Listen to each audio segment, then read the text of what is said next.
Hi, we are here at Biggin Church ruins near Monk's Corner, South Carolina.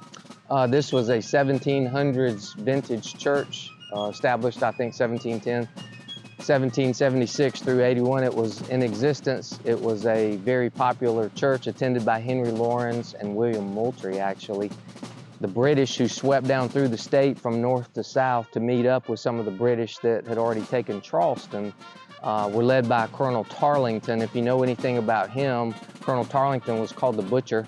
He indiscriminately would come through and pillage and plunder and burn and kill civilians as well as soldiers. He would kill loyalists as well as patriots. So that's the kind of guy he was. He came in here, he took over the church, made it a depot for supplies. And in 1780, when they needed to leave, they took their supplies and they burned this church to the ground. That was a fatal mistake, because at that time, a young South Carolinian by the name of Francis Marion was hiding out with about 100 troops in the swamps of North Carolina, and he had had enough.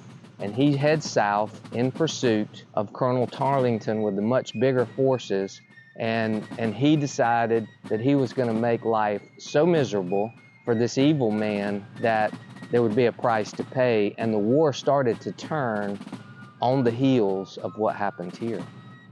So Colonel Marion went in pursuit, and he came up upon a detachment of soldiers that had been left behind by Tarleton up in Georgetown County.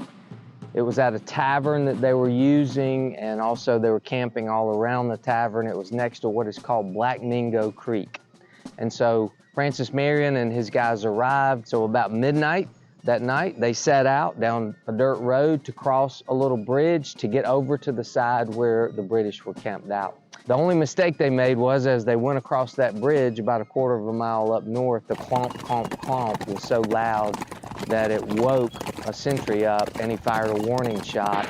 And so the battle commenced much earlier than they thought. They didn't have the element of surprise anymore. And as they fired upon the tavern and all of that, the fight that ensued, the British came outside of their dwellings to fight, and that was their mistake, because in the open, even in the moonlight, the Patriots were able to pick them off. And so they went in pursuit, they retreated, they went in pursuit and drove the remaining British right into the swamp itself.